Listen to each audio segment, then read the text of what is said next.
আমি আর সহ্য করতে পারতেছি না। আমার দৈর্যের বাঁধ ভাইঙ্গা গেছে। আব্বা আম্মা আপনাকে ছেলেরে থামান, ওগুলোকে ঝগড়া করতে গেলে কি নাকি খুনাখুনি হইয়া যাইব। হোসেন, হ্যালো দর্শক, আশা করি সবাই ভালো আছেন। আপনাদের দোয়ায় আমিও ভালো আছি। তবে আপনাদের মাঝে আমি আর বসে থাকতে পারলাম না। খুব সুন্দর একটি ধারাবাহিক নাটক নিয়ে চলে আসলাম। নাটকটি অবশ্য দেখতে দেখতে কিন্তু অলরেডি 5 নাম্বার পর্বটি দেখে ফেলেছেন। এই নাটকটির নাম হচ্ছে সোনার সংসার। এই সোনার সংসার নাটকটি কিন্তু আপনারা দেখতে দেখতে অলরেডি 5 নাম্বার পর্বটি দেখে ফেলেছেন। এখন কিন্তু অপেক্ষায় আছেন 6 নাম্বার পর্বটি দেখার জন্য। তবে এই 6 নাম্বার পর্বটি কারা কারা দেখার অপেক্ষায় আছেন প্লিজ আমার কমেন্টে লিখে জানাবেন।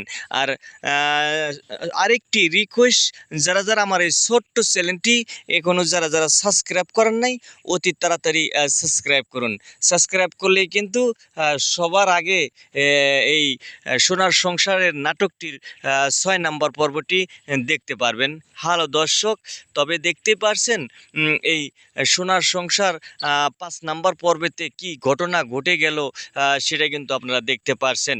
এই সোনার সংসার নাটকের এত জনপ্রিয় লাভ করেছে, এত ভক্ত সব পাবলিক, সেটা কিন্তু আপনারা এই 5 নাম্বার পর্বতেই দেখতে পারছেন। এবং 1 থেকে 5 নাম্বার পর্ব হয়েছে, তাতেই আপনারা বুঝতে পারছেন। হ্যালো দর্শক, তবে এই 6 নাম্বার পর্বটি কি আসবে কি আসবে না সেটা কিন্তু আমি আপনাদেরকে এখনই জানিয়ে দিব। দর্শক, আমার সাথে থাকুন। সাথে থাকলেই কিন্তু আপনারা জানতে পারবেন এবং বুঝতে পারবেন এই সোনার সংসার নাটকের 6 নাম্বার পর্বটি আসবে কি আসবে না, কখন আসবে। হ্যালো দর্শক, এই 6 নাম্বার পর্ব মধ্যেই ওনারা নাটকটি শেষ করে দিয়েছে। তবে অনেক জনপ্রিয় লাভ করেছে, সেই বিদায় কিন্তু নাটকটি আবার সিজন 2 চলে আসতেছে সামনের সপ্তাহে শুক্র